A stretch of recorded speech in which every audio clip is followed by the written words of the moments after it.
बिस्मिल्लाहिर्रहमानिर्रहीम अस्सलाम वालेकुम। My self Khizar Ahmed Usama MK preparation के प्लेटफॉर्म से आपसे मुखातिब हूँ। जैसा कि आप जानते हैं एमके प्रिपरेशन कंप्यूटर साइंस की एक नई सीरीज़ लेकर आया है, जिसमें हम ग्रास रूट लेवल से स्टार्ट करके कंप्यूटर साइंस के जो एडवांस लेवल तक के जितने भी उसके एस्पेक्ट्स हैं, उसके जितने टॉपिक्स बनते हैं, सबको बड़ी डिटेल से डिस्कस कर रहे हैं।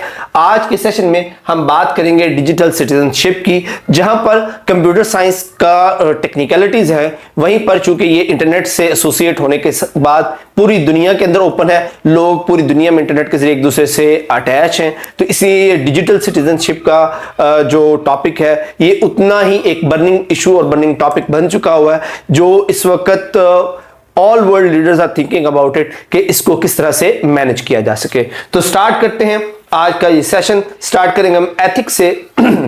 Sorry. What are the ethics? Ethics is a discipline concerned with what is morally good and bad and morally right or wrong.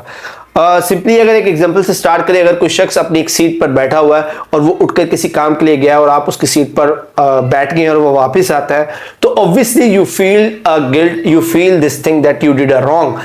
How you did a wrong? Morally did a wrong. तो वो तमाम चीजें जो morally, जो इखलाकी तौर पर गलत है या इखलाकी तौर पर सही नहीं है, हम उनको एथिक्स के फील्ड पर लेकर आते हैं। तो एथिकली मोरल वैल्यूज को बहुत ज्यादा अहमियत दी जाती है, जिसकी बेस पर कोई भी सोसाइटी जो है, कोई भी सोसाइटी ग्रो करती है या कोलैप्स कर सकती है। That is why these topics are very important. तो जो इस वक्त एथिकल इश्यूज एसोसिएट हैं डिजिटल सिटीजनशिप के अंदर, उनके अंदर अगर हम बात करें तो जो सबसे पहला और सबसे बड़ा जो इशू है that is a privacy and confidentiality के जो डिजिटल सिटीजन है या इंटरनेट यूजर्स हैं, उनकी प्राइवेसी और कॉन्फिडेंशियलिटी पर इस वक्त बहुत बड़ा कंसर्न है। आपके जो सिक्योरिटी थ्रेट्स बहुत सारे हैं, आपके प्राइवेट फोटोज, आपके प्राइवेट कंटेंट या आपकी जो फाइनेंशियल कंटेंट्स हैं उनको चोरी किया जाता है, उन पर अटैक्स किए जाते हैं। Second is issues related to socially vulnerable populations. जो सोशली नॉर्म्स के हवाले से जो लोग इंटरनेट को यूज कर रहे हैं, स्पेशली फॉर फीमेल्स, तो उनके अंदर जो सोशली वल्नरेबल जो पॉपुलेशन है वो बहुत तेजी से रेस कर रही है, जो इस वक्त एक बर्निंग इशू है। उसके बाद आ जाता है जी health insurance and discrimination. Health से रिलेटेड बहुत सारे इश्यूज इसके साथ एसोसिएट है। एम्प्लॉयमेंट डिस्क्रिमिनेशन, जो एम्प्लॉयमेंट डिस्क्रिमिनेशन है, जो एम्प्लॉयर्स हैं वो जो डिस्क्रिमिनेशन प्रोड्यूस करते हैं अपने एम्प्लॉयज के दरमियान, वो भी इसके साथ एसोसिएट है। इंडिविजुअल रिस्पॉन्सिबिलिटी, जो पर्सनल रिस्पॉन्सिबिलिटी है, वो भी एक एथिकल इश्यूज का एक मेजर पार्ट है। और इसके साथ जो issues related to race and authenticity, जो जात पात के मामलात हैं उससे रिलेटेड जो इश्यूज हैं वो भी इसके अंदर शामिल है। इम्प्लीमेंटेशन ऑफ लॉज, जो कवानीन की अमलदारी है, वो भी एक बहुत बड़ा इशू है। एक एक्स्ट्रा बिट के तौर पर एरिस्टोटल जो है उन्होंने प्रपोज किया था कि ethics study of human relation in their most perfect form है, कि एथिक्स इंसान की सबसे जो परफेक्ट फॉर्म है उसके अंदर वो जो रिलेशनशिप कायम करता है, उसके अंदर रहते हुए जो लोगों के साथ डील जिस तरीके से करता है उसको हम एथिक्स कहते हैं। और वही इंसान की मेराज है कि वो अपनी परफेक्ट फॉर्म में जिस तरह परफॉर्म करता है, जिस तरह रिलेशनशिप लोगों के साथ बनाता है या उनके साथ डील करता है, उसको हम एथिक्स कहते हैं। अब डिजिटल एनवायरनमेंट में एथिक्स की बात करें जो हमारे कंप्यूटर साइंस से रिलेटेड है, तो उसके अंदर डिजिटल एनवायरनमेंट के अंदर बहुत सारे एथिकल इश्यूज पाए जाते हैं, like miss use of the person information, कि आप किसी पर्सन की जो पर्सन इंफॉर्मेशन है उसका मिस यूज करते हैं, उसको लीक आउट करते हैं या उसको पब्लिसाइज करके उसको मेंटल टॉर्चर करते हैं। और second is miss information and deep fakes. उसके बाद जो दूसरा सबसे बड़ा इशू है मिस इंफॉर्मेशन है, मिस लीडिंग या फेक इंफॉर्मेशन है, जो सोसाइटी के अंदर केओस क्रिएट कर सकते हैं, एक इज़्तिराब की कैफियत जो है वो पैदा हो जाती है। उसके बाद lack of oversight and acceptance of responsibility है कि आप अपनी गलती को कबूल नहीं करते, या जो आप इंटरनेट के ऊपर शेयर कर रहे हैं या इंटरनेट के ऊपर दूसरों के साथ कोलैबोरेट कर रहे हैं उस पर अपनी रिस्पॉन्सिबिलिटी नहीं दिखाते। ये एक और बड़ा मॉरल और एथिकल इशू है। और उसके बाद सोशल एंड पॉलिटिकल इंस्टेबिलिटी है, कि सोशली और पॉलिटिकली जो इंस्टेबिलिटी है उसके अंदर एक बड़ा रोल जो है वो इन सारी चीज़ों का ही है, कि लोगों के अंदर जो बर्दाश्त और जो अदम बर्दाश्त का जो रवैया है वो बहुत ज्यादा बढ़ रहा है, जिसकी वजह से दूसरे के ओपिनियन को रिस्पेक्ट नहीं दी जाती, उसको एक्सेप्ट नहीं किया जाता या उसको सुना नहीं जाता, जिसकी वजह से सोशल इंस्टेबिलिटी भी पैदा हो रही है और पॉलिटिकल इंस्टेबिलिटी भी जन्म ले रही है। अब इंपॉर्टेंस क्या है being safe, responsible and respectful online. तो ये वो इश्यूज हैं जो आज के इरा के सबसे मेजर इश्यूज हैं, जिसकी वजह से छोटे छोटे मसाइल से लेकर जो सोशल लेवल पर या कंट्री लेवल पर बड़े बड़े क्राइम्स जो है वो भी इंट्रोड्यूस हो रहे हैं कि आप अपने डिवाइसेस को अनप्रोटेक्टेड अगर छोड़ जाते हैं, वो रिजल्ट कर सकता है कि किसी भी छोटे स्लोअर कंप्यूटर से लेकर आपकी जो मनी है या बैंक की डिटेल्स हैं उनको लूज करने तक। यानी कि आप अगर देखें तो अगर आप डिवाइसेस अनप्रोटेक्टेड छोड़ते हैं तो कोई स्मॉल सा वायरस उसको स्लो भी कर सकता है, बट कोई वायरस जो है वो आपकी इंफॉर्मेशन को चोरी करके आपको फाइनेंशियली लॉस कर सकता है। इस तरह एक जो गुड सिटीजन है वो इंकरेज करता है पॉजिटिव और हेल्थी जो इंटरेक्शन है ऑनलाइन को, और एक रिस्पेक्ट का जो रवैया है, एक रिस्पेक्टिव एनवायरनमेंट जो है उसको प्रमोट करता है, ताकि जितने भी इंटरनेट यूजर्स हैं, डिजिटल सिटीजन्स हैं, वो कंफर्टेबल फील करें वहां पर रहते हुए।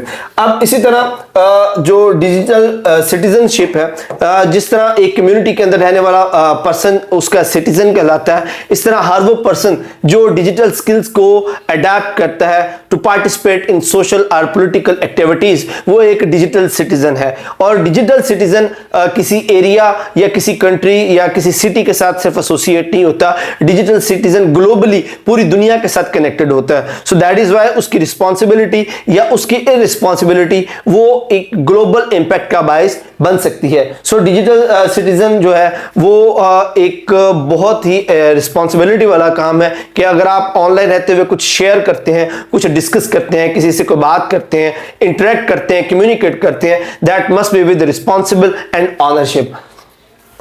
ओके जी, अब जो रिस्पेक्टफुल डिजिटल सिटीजन है उसके लिए स्पेशली जो आप मटेरियल प्रमोट करते हैं या जो आप चीजें शेयर कर रहे हैं, ऑनलाइन चीजों को प्रमोट कर रहे हैं, that must be very responsibility, that must be done with responsibility, ताकि आपका वो जो मटेरियल है, आपकी वो कम्युनिकेशन या जो शेयरिंग है वो एक फ्रूटफुल साबित हो सोसाइटी के लिए, ना कि वो केओस करने का एक जरिया पैदा करे। तो अब आप अपनी रेपुटेशन को कैसे सेव कर सकते हैं आप? अच्छा, इसमें एक जो सबसे बड़ा मसला है कि आप जो चीज भी इंटरनेट पे शेयर करते हैं आप उससे जान नहीं छुड़वा सकते। अगर आपने कोई व्लॉग शेयर किया है, कोई फोटो शेयर किया है या अपना कोई ओपिनियन शेयर किया है, तो याद रखिए उससे जान छुड़वाना मुमकिन नहीं है। वो शेयर होता है और आगे फर्दर शेयर हो जाता है and it always stays online. So आप जो कुछ भी शेयर करते हैं तो याद रखिएगा कि आपकी शेयर की हुई हर चीज आपकी रेपुटेशन और आपकी पर्सनैलिटी को इंडिकेट करती है। अगर आप कुछ गलती से भी शेयर कर लेते हैं तो आप उससे पीछा नहीं छुड़वा पाएंगे, क्योंकि वो इतनी जगहों पर शेयर हो जाता है, इतने ज्यादा प्लेटफॉर्म्स पर चला जाता है कि वहां से सबको रिमूव करना मुमकिन नहीं होता। सो अपनी रेपुटेशन का और अपने जो आपकी रिप्यूट है, आपकी जो पर्सनैलिटी है, उसको सिक्योर करें और उसको महफूज करने के लिए आपको इंटरनेट सर्फिंग बहुत ही रिस्पॉन्सिबली करनी चाहिए। अब आप किस तरह अपनी रेपुटेशन को सेव कर सकते हैं? First one is behaving lawfully. आप जब तक इंटरनेट पर ऑनलाइन रहते हैं तो आप लॉफुली बिहेव करें, आइदर आपके सामने जो भी हो, जेंडर से आजाद होकर आप सबके साथ जो है लॉफुली बिहेव करें। Protecting your privacy and that of others, अपनी प्राइवेसी का भी ख्याल करें और दूसरों की प्राइवेसी का भी ख्याल करें, क्योंकि आप दूसरों की प्राइवेसी का ख्याल करेंगे तो आप ये एक्सपेक्ट कर सकते हैं कि दूसरे भी आपकी प्राइवेसी का ख्याल करें। Recognizing your rights and responsibilities when using digital media, जब आप डिजिटल मीडिया यूज करते हैं you must know what are your rights and what are your responsibilities, और आप उनको फुलफिल करें so that you and other community stay safe. Thinking about how your online activity affect yourself, other people you know and the wider online community, कि आप जो कुछ भी perform कर रहे हैं, जो भी एक्टिविटी ऑनलाइन कर रहे हैं, you must know कि उसका क्या इंपैक्ट होगा आप पर भी, कम्युनिटी पर भी, आपका जो सोशल सर्कल है उस पर भी। सो आपको ये सारी चीजें जो है आपकी रेपुटेशन और आपकी पर्सनैलिटी को सेव करने में मदद देती है। अब जो एक गुड डिजिटल सिटीजन है, एक अच्छा डिजिटल शहरी जो है, उसके लिए क्या चीजें हैं जो उसको फॉलो करनी चाहिए, जो उसको प्रैक्टिस करनी चाहिए। First one is practice tolerance, बर्दाश्त, तहम्मुल का रवैया जो है वो बहुत जरूरी है। आप उस पर बर्दाश्त का मुजाहरा करें। अगर आपके ओपिनियन के अगेंस्ट या आपकी पसंद के खिलाफ कोई चीज आती है तो आप उसको टॉलरेट करें, सो दैट कम्युनिटी के अंदर जो बर्दाश्त के रवैया, टॉलरेंस जो है वो प्रमोट हो सके। Be informed about the world around you, आपके इर्द गिर्द जो दुनिया है उसके बारे में जाने, उसके बारे में आपको पता हो, ताकि आप अगर कल्चरल डाइवर्सिटी आती है या सोशल डाइवर्सिटी आती है तो आपको पता हो इन चीजों के बारे में और आप उसके मुताबिक रिस्पॉन्ड कर सकें। Respect the property of others, दूसरों की जो प्रॉपर्टी है, दूसरों की जो प्राइवेसी है उसका एहतराम करें। बी कंपैशनेट, दूसरों के लिए एहतराम मोहब्बत का जज्बा रखें। Take responsibility of your action, आप जो भी एक्ट करते हैं, जो भी वहां पर बिहेव करते हैं, आप उसकी रिस्पॉन्सिबिलिटी लें और जो टैक्सेस हैं, ड्यू टैक्सेस हैं, वो आप लाजमी पे करें। ओके, मूविंग फर्दर, अपनी प्राइवेसी को आप कैसे प्रोटेक्ट कर सकते हैं, यहाँ पर चंद एक सजेशन है जिसके जरिए आप अपनी प्राइवेसी को प्रोटेक्ट कर सकते हैं। Like share only as much personal information as necessary, गैर जरूरी चीजों को शेयर मत करें। इस वक्त जो ज्यादातर सोशल क्राइम्स है, साइबर क्राइम्स है, उनकी एक बड़ी वजह यह है कि आप रिस्पॉन्सिबली अपनी जो पर्सनल इंफॉर्मेशन है उसको रिस्पॉन्सिबली शेयर नहीं करते। बहुत कुछ ऐसा शेयर कर देते हैं जो आपको शेयर नहीं करना चाहिए, जिनका जो क्रिमिनल एक्टिविटीज में आने का जो चांस होता है। तो जो साइबर अटैकर्स होते हैं वो उसका गलत फायदा उठाते हैं और आपको नुकसान पहुंचाते हैं। Keep a privacy setting up to date on social media sites so your profile is not publicly available, कि आपकी सोशल मीडिया के ऊपर जितनी भी प्रोफाइल्स हैं, आपको जो डाटा है उसको अपडेट रखें, अपने सिक्योरिटी फीचर्स को अपडेट रखें और अपनी प्रोफाइल को उतना ही स्प्रेड करें, सिर्फ उन लोगों के साथ शेयर करें जिनको आप जानते हैं, जिन पर आप ट्रस्ट करते हैं।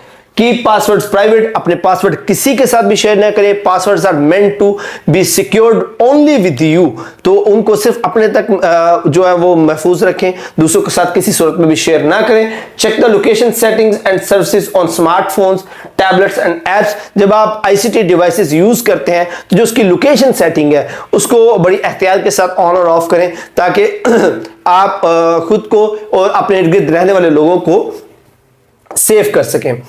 ओके जी, अब दूसरा जो बड़ा मसला आता है वो यहां पर है स्कैमर्स का। स्कैम्स, लोग जो हैं वो कोशिश करते हैं किसी तरह से जो बाकी ऑनलाइन पीपल हैं, डिजिटल सिटीजन्स हैं, उनको ट्रिक करके उनको फाइनेंशियली और फिजिकली डैमेज किया जाए, नुकसान पहुंचाया जाए। यहां पे कुछ एक टाइप्स लिखी हुई है स्कैमिंग की। जो फर्स्ट सबसे ज्यादा है that is a fishing. Fishing एक बहुत ही ज्यादा दुनिया में इस्तेमाल होने वाला एक स्कैमिंग प्रोसीजर है, जिसके अंदर कोई लालच देके, कोई बेनिफिट का लालच देकर ट्रिक किया जाता है पीपल्स को। लाइक अगर कॉमनली पाकिस्तान के अंदर बात करें तो अमूमन आपको मैसेजेस आते होंगे कि फलां फलां शो के तहत आपका इतना इनाम निकला है, या आपकी गाड़ी निकला है, या आपका सोना निकला है, आपके पैसे निकला है। तो ये एक्चुअली ट्रिक करने का एक तरीका होता है। इस तरह आपके साथ जो फेक लिंक्स हैं वो शेयर किए जाते हैं कि इस पर क्लिक करेंगे तो आपको ये रिवॉर्ड मिलेगा, इसको शेयर करने से आपको ये रिवॉर्ड मिलेगा। These all are the types of the phishing, जिसमें आपको कोशिश की जाती है कि आपको ट्रिक किया जाए और आपकी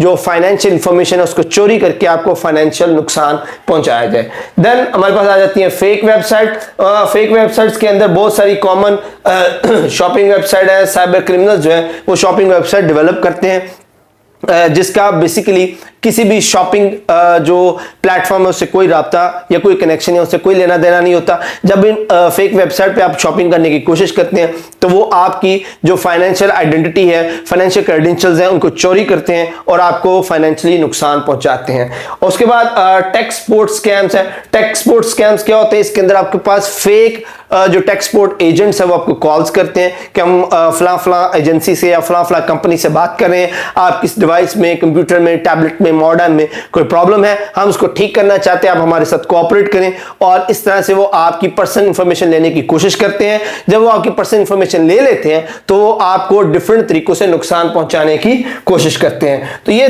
3 मेजर टाइप्स ऑफ स्कैम्स थी जो इस वक्त पूरी दुनिया में चल रही हैं। अब हम बात करते हैं इंटरनेट यूज की। इंटरनेट का यूज एक बड़ी वाइड टर्म है। Internet, I don't think so कि कोई भी ऐसा फील्ड है जिसमें इंटरनेट यूज ना हो रहा हो। ऑलमोस्ट हर जगह पे इंटरनेट यूज हो रहा है जो लोगों को आपस में कोऑर्डिनेट करने में, कम्युनिकेट करने में या ग्रो करने में मदद करवाता है। तो हम वन बाय वन जो चंद इसके इंपॉर्टेंट फील्ड्स हैं उनकी बात करते हैं। The first one is use of internet in businesses. Of course business की ग्रोथ के लिए, बिजनेस की डेवलपमेंट के लिए इंटरनेट को यूज किया जा रहा है, जिसकी मदद से आप अपने क्लाइंट्स तक, जो आपके रिमोट एरियाज के क्लाइंट्स हैं, पूरी दुनिया के अंदर क्लाइंट्स मौजूद हैं, आप एक सिंगल ऑफिस में बैठकर उनके साथ कम्युनिकेट कर सकते हैं और उनके साथ जो भी सेल परचेज लेन देन का मामला है वो कर सकते हैं, जो आपके बिजनेस को लोकल से ग्लोबल बना देता है। उसके बाद इंटरनेट आ जाता है for use in e commerce. E commerce के अंदर according to US census bureau of e commerce सिर्फ 2020 के अंदर 14% ऑफ रिटेल सेल्स, सारी सेल्स में से 14% जो थी वो ई कॉमर्स की सेल है, जो आपको ये बताती है कि कितना तेजी से ई कॉमर्स जो है वो ग्रो कर रहा है। लोग फैसिलिटेट होते हैं घरों में बैठ के, अपने घर में, ऑफिस में, रूम में बैठकर आप ई कॉमर्स के जरिए अपनी तमाम जरूरियात को पूरा कर रहे होते हैं। देन मूविंग फर्दर हमारे पास नेक्स्ट आ जाता है marketing and CRM. CRM stand for client relation management system. Client relation management CRM कहलाता है। तो आप अपने क्लाइंट्स के साथ मार्केटिंग के लिए अपने क्लाइंट्स के साथ ये सीआरएम सॉफ्टवेयर के जरिए आप उनके साथ इन टच रहते हैं, आप अपने कारोबार की तशहीर करते हैं ग्लोबली, पूरी दुनिया में आप अपने क्लाइंट्स को रीच कर सकते हैं, उन तक अपने आइडियाज, अपनी प्रोडक्ट्स पहुंचा सकते हैं, जो आपके बिजनेस को ग्लोबली इंट्रोड्यूस करवाता है। ओके जी, फर्दर हम मूव करते हैं। हमारे पास आ जाता है कोलैबोरेशन एंड डॉक्यूमेंट स्टोरेज। ये बहुत बड़ा और बहुत एक आसान और फिजिबल एस्पेक्ट है इंटरनेट का, कि आप इंटरनेट के जरिए अपने बिजनेस के तमाम डॉक्यूमेंटेशन है उसको स्टोर कर सकते हैं। लाइक हमारे पास बहुत सारे ऑनलाइन रिसोर्सेज जैसे गूगल ड्राइव है, माइक्रोसॉफ्ट वन ड्राइव है, ड्रॉप बॉक्स है। ये ऐसे प्लेटफॉर्म्स हैं जो आपके डॉक्यूमेंट्स को, आपकी जरूरी जो दस्तावेजात हैं उनको परमानेंटली सेव करता है, सिक्योर करता है, कि अगर आपकी लोकल ड्राइव जो है, जो आपके सिस्टम की लोकल ड्राइव है, वो अगर कोलैप्स भी कर जाए तो ये जो ऑनलाइन रिसोर्सेज हैं ये आपके डॉक्यूमेंट्स को क्लाउड पे परमानेंटली स्टोर करते हैं, जहां पर आपका जो डाटा है वो मुकम्मल महफूज रहता है। Then we have video conferencing, chat and remote employees. Internet ने जो कंपनीज हैं उनको भी बहुत सारी फैसिलिटीज दी हैं। एक कंपनी का एक ऑफिस अपनी पूरी दुनिया के अंदर जो ऑफिसेज हैं वो इंटरनेट के थ्रू ऑपरेट करवा रहे हैं। अपने रिमोट एम्प्लॉयज को सिर्फ इंटरनेट के जरिए उसके साथ कनेक्टेड है, उसके साथ कनेक्शन करते हैं, कोलैबोरेट करते हैं, उसके जरिए काम लेते हैं और अपना जो बिजनेस है उसको ग्रो करवाते हैं।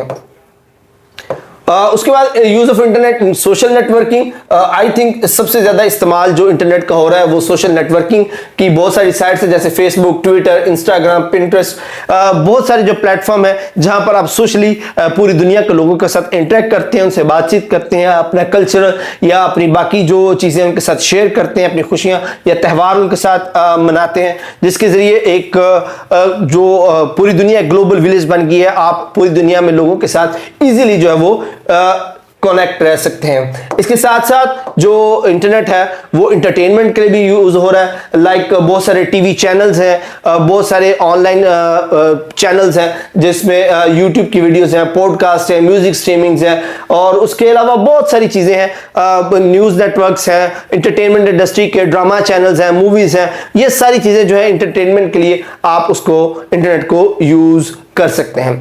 अच्छा, जब आगे बात करते हैं कॉपीराइट की, जिस तरह इंटरनेट स्प्रेड हो रहा है इस तरह लोग जो वहां पर कंटेंट क्रिएट करते हैं, either it is in written form और अ वीडियो और ब्लॉग कुछ भी है, तो उसके लिए एक कॉपीराइट का कानून बनाया गया, जिसके तहत आप किसी भी जो क्रिएटर है उसकी जो क्रिएशन है या उसका जो मटेरियल डेवलप उसने किया है उसको महफूज किया जाता है।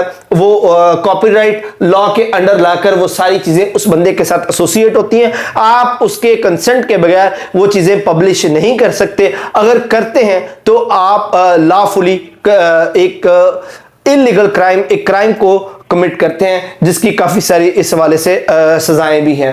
नेक्स्ट हमारे पास आ जाता है जी प्लेजरिज्म।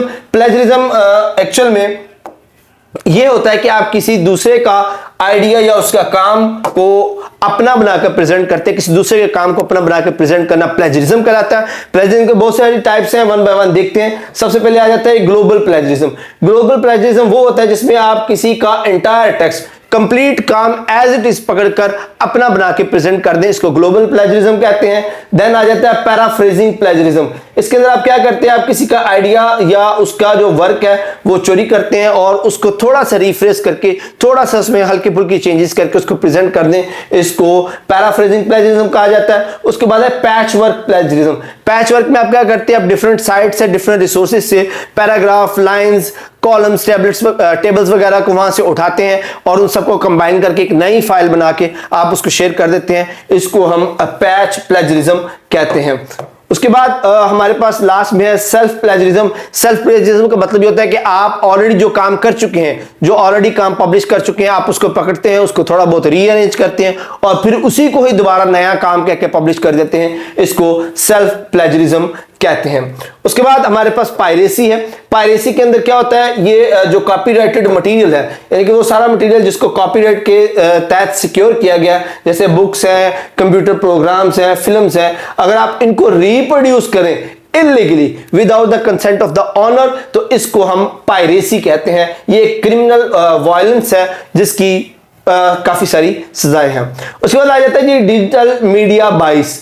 डिजिटल मीडिया बाइस ये एक इस वक्त बहुत ज्यादा प्रमोट होने वाला, इस वक्त बहुत एक बर्निंग इशू है, जिसके अंदर क्या होता है कि कोई न्यूज आउटलेट है वो ओपिनियंस को या न्यूज को इस तरह से रिपोर्ट करता है कि जो उसके अंदर अपने आइडियाज या अपने ओपिनियंस नहीं होते, बल्कि किसी एक पर्टिकुलर पॉलिटिकल पार्टी या पर्टिकुलर किसी चैनल के लिए या पर्टिकुलर किसी भी चीज के लिए बाइस होके, यूनिडायरेक्शनल होके उन ओपिनियंस को मॉडिफाई करके पेश करता है, हकीकत को बयान नहीं करता। इसको हम मीडिया बाइसिंग कहते हैं। अब मीडिया बाइसिंग की बहुत सारी टाइप्स हैं, हम यहां पे जरा उनको डिस्कस करते हैं।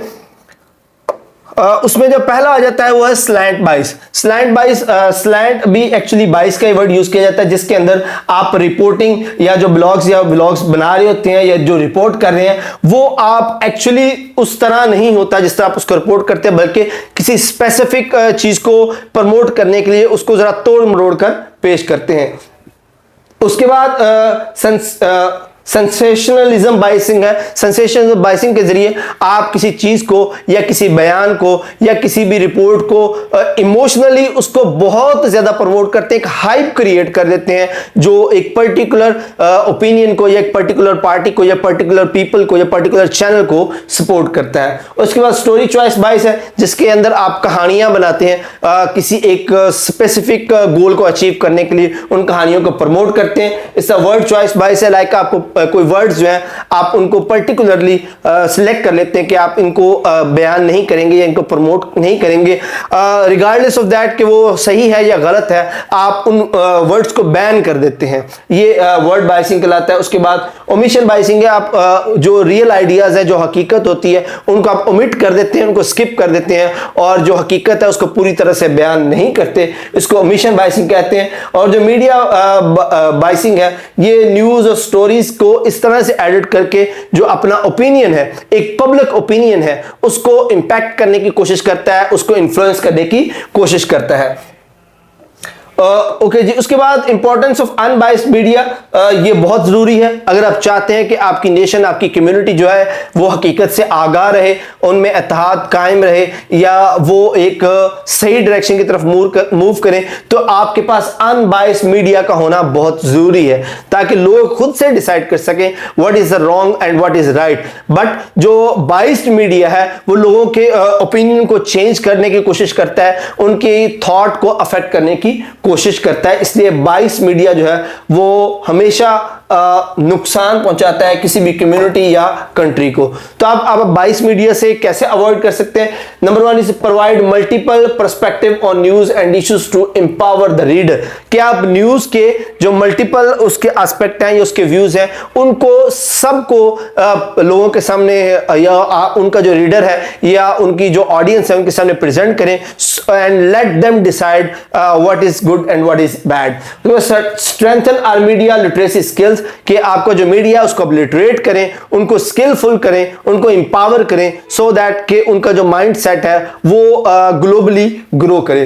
Then try to get all sides of an issue, कि अगर कोई इशू है या कोई भी आप चीज या कोई स्टोरी कवर कर रहे हैं, कोशिश करें कि आप उनके तमाम जो एस्पेक्ट्स हैं, उनके तमाम पहलुओं का अहाता करें, उसके तमाम पॉसिबल जो सॉल्यूशंस है या उसके जो सिनेरियोज हैं उन सब को डिस्कस करें, ताकि आपके रीडर तक सारी बातें पहुंच सके। When it come to news outlet, watch different channel with different tendencies, कि जब आप न्यूज चैनल को देखें तो कोशिश करें कि आप डिफरेंट न्यूज चैनल्स को जो डिफरेंट टेंडेंसीज रखती हैं उनको उन सबको देखें, ताकि आपको पता चल सके कि एक्चुअल में किसी एक इशू के कितने पहलू हो सकते हैं और आप खुद उसको डिसाइड करें। Remember, it is sound to good to be true if probably is, it probably is, अगर आपको कुछ ऐसा लगे कि ये इतना अच्छा कैसे मुमकिन है जितना बताया जा रहा है, तो आप उसके बारे में सोचें कि क्या वाकई ऐसा हो सकता है या नहीं हो सकता। Read the footnotes and cavities in advertisement or promotion, जो promotions या एडवर्टीजमेंट्स आती हैं उनके फुटनोट्स या उनके अंदर जो स्टैरिक करके कुछ चीजें छोटी करके लिखी होती हैं जो एक्चुअल में आपको पढ़नी चाहिए, आपको पता होनी चाहिए, कोशिश किया करें उनके बारे में पता चले, ताकि आपको एडवर्टीजमेंट के सभी पहलुओं के बारे में पता चल सके। ओके जी, आगे miss use of computer resources है कि कंप्यूटर रिसोर्सेज को किस तरह से मिस यूज किया जा सकता है। First one is unauthorized access, आप कंप्यूटर या कंप्यूटर सॉफ्टवेयर को अनऑथराइज, आपको अथॉरिटी नहीं है कि आप उनको एक्सेस करें, आप उनको अनऑथराइज एक्सेस करते हैं, फिर उनका इम्प्रॉपर यूज करते हैं। यानी कि एक सॉफ्टवेयर जिस काम के लिए डेवलप किया गया है आप उसको उस काम के लिए नहीं, उसके अलावा बाकी कामों के लिए यूज करते हैं। उसके बाद इलीगल यूज है, आप वायलेट करते हैं सॉफ्टवेयर के लाइसेंस या कॉपीराइट रूल्स को। इंटरफेयरिंग विद अदर्स, आप दूसरों को जो ऑनलाइन है उनके साथ इंटरफेयर करते हैं, उनको डराने की, हरास करने की कोशिश करते हैं। Improper alteration of the system files, आप सिस्टम फाइल्स को गैर जरूरी तरीके से, गैर मॉरली जो अनमॉरल तरीका है उसके जरिए आप उनको इंटरप्रेट करते हैं या उनको मॉडिफाई करने की कोशिश करते हैं। अच्छा जी, आप इंफॉर्मेशन को कैसे सिक्योर कर सकते हैं, किस तरह उसकी अपनी कॉन्फिडेंशियलिटी को महफूज रख सकते हैं, तो उसका सबसे अहम जरिया ये है कि आप गैर जरूरी इंफॉर्मेशन को पब्लिश मत करें।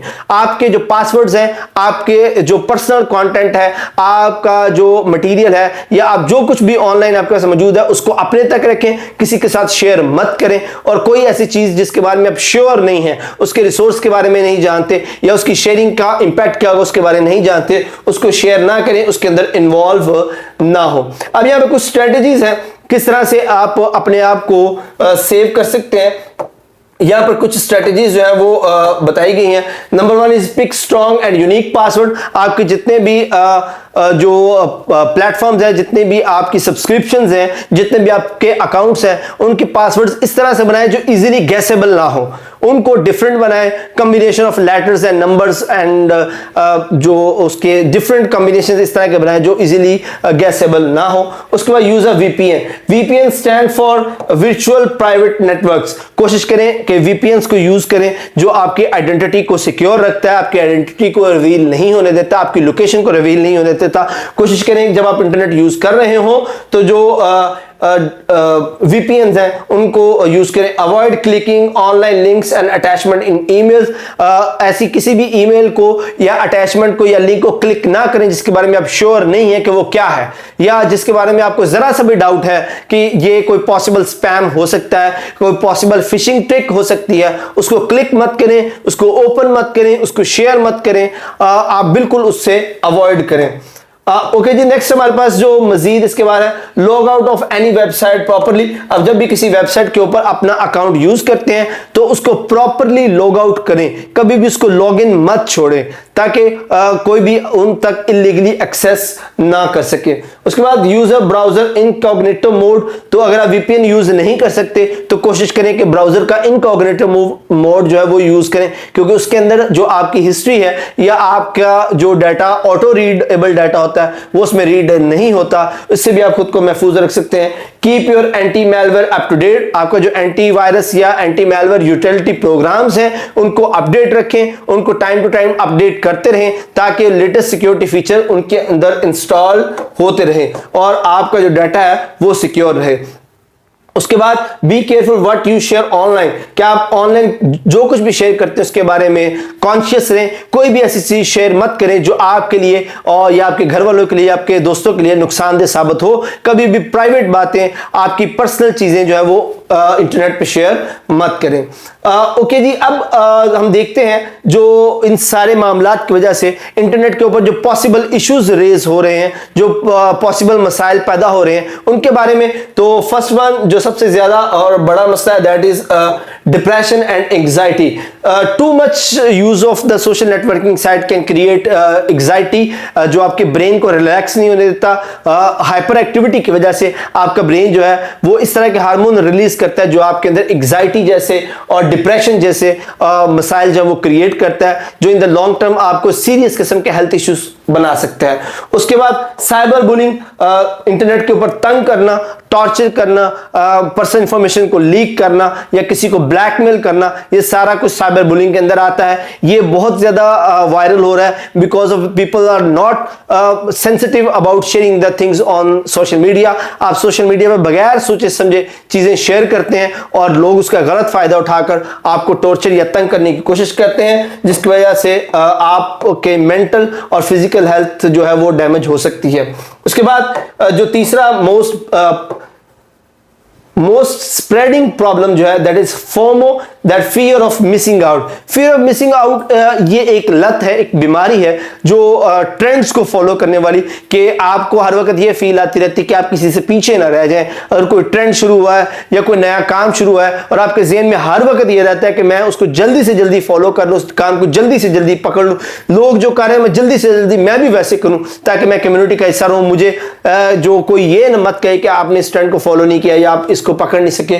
इसको हम FOMO, fear of missing out कहते हैं और ये इस वक्त बहुत बड़ा मसला है जिसकी वजह से हेल्थ के मसाइल, मेंटल प्रॉब्लम क्रिएट हो रहे हैं और उसके साथ साथ जो फैमिलीज इश्यूज जो है वो बहुत ज़्यादा जनरेट हो रहे हैं।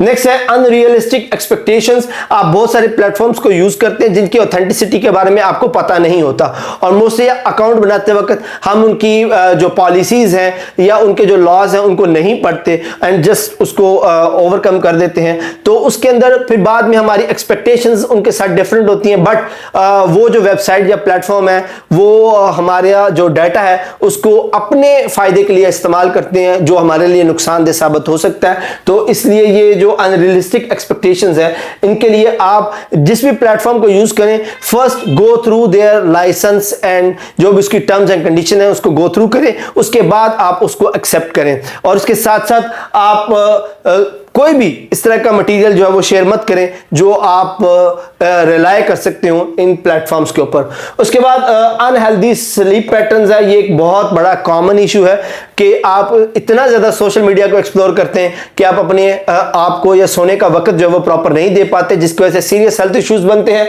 जो स्लीप स्टेजेस हैं ये बेसिकली 4 स्टेजेस पर मुश्तमिल होती है जिसको हम N1, N2, N3 और रैम स्टेज 4 को हम रैम कहते हैं। RAM stand for repetitive eye movements. इसके अंदर आपकी जो नींद है वो बहुत हल्की नींद होती है, बहुत कम नींद होती है, ये ड्राउजी होती है और ये आपकी जो डीप है, जो आपकी स्लीप है, डीप स्लीप है जिसमें आप गहरी नींद में चले जाते हैं। और रैम वो स्टेज है डीप स्लीप के बाद जब आप ड्रीमिंग करना शुरू कर देते हैं। तो जब तक ये 4 स्टेजेस स्लीप कंप्लीट नहीं होती हम उसको एक कंप्लीट स्लीप या जिसको आप कह सकते हैं कि आपकी बॉडी जिसके बाद रिलैक्स हो जाती है, आप जिसके बाद कंफर्टेबल फील करना शुरू करते हैं। अगर ये चारों स्टेजेस नींद की पूरी नहीं होती तो आपका जो नींद का पैटर्न है वो एक्चुअली रेस्टलेस ही कंसीडर होगा, जो आपके लिए सीरियस हेल्थ इश्यूज का बाइस बनता है। तो that's it for the session. अब हम कुछ प्रैक्टिस एमसीक्यूज हैं उनको ट्राई करते हैं, अपनी स्किल्स को टेस्ट करने की कोशिश करते हैं। The first question is the way of online communication involve. Online communication के अंदर क्या क्या चीजें शामिल हैं? सोशल मीडिया, चैट्स या मैसेंजर एंड ऑल, ये सभी चीजें जो है वो ऑनलाइन कम्युनिकेशन के लिए इस्तेमाल होती हैं। So the option D is the right option. Then living your device unprotected can result in. अगर आप अपनी डिवाइस को अनप्रोटेक्टेड छोड़ते हैं तो क्या रिजल्ट निकलेगा? Slow down your computer, gain money, fast your computer या ऑल। तो actually it's can slow down your computer. ये आपके ऐसे मैलवेयर या ऐसे सॉफ्टवेयर आपके अंदर इंस्टॉल आपके सिस्टम में कर सकते हैं जो आपके सिस्टम को स्लो कर सकते हैं। In dash, a scammer sends you a malicious link designed to trick a person into relieving sensitive information to the attacker। इस किस्म की जो scamming है उसको हम phishing कहते हैं। So the option C is the right answer। Dash, fake dash agents will often ask for the login information or remote access to your computer। These are actually the fake tech support। ये आपको एक fake या नाम निहाद tech support के नाम पर आपको call करके आपके मोबाइल या आपके डिवाइसेस तक एक्सेस हासिल करने की कोशिश करते हैं। उसके बाद which of the following is not use of internet, e commerce, SRM, CRM, all. तो एक्चुअली CRM तो होता है client relation management, but SRM it is not a use of internet. So the right option is C.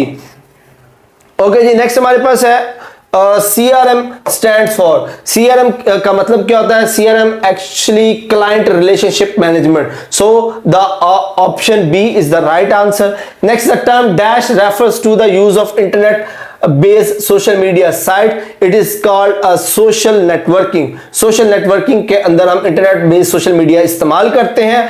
Dash is a type of intellectual property rights that protect original work of an owner। It is called a copyright। Copyright Act जो होता है वो किसी भी honour के जो work है उसको महफूज करने के एक कवानीन का एक तरीकाकार है। illegally reproduction copyright materials such as books, computer program, it is called actually piracy। Piracy के अंदर ये सारी चीजें आती हैं कि आप ऑनर के कंसेंट के बगैर कोई बुक्स या कोई मूवी या कोई सॉफ्टवेयर जो है उसको रिप्रोड्यूस करते हैं। Accessing computers, computer software, computer data, networks without authorization, it is called unauthorized access. कि आपको एक्सेस उन मटेरियल्स तक नहीं है और आप उनको एक्सेस करने की कोशिश करते हैं। तो that's it for the session. Hopefully आज के सेशन आपको डिजिटल सिटीजनशिप और उससे एसोसिएट जितने भी मसाइल और उनका हल जो है वो समझने में आपको मदद मिली होगी। नेक्स्ट सेशन तक के लिए अपना बहुत सारा ख्याल रखिएगा। अल्लाह हाफिज।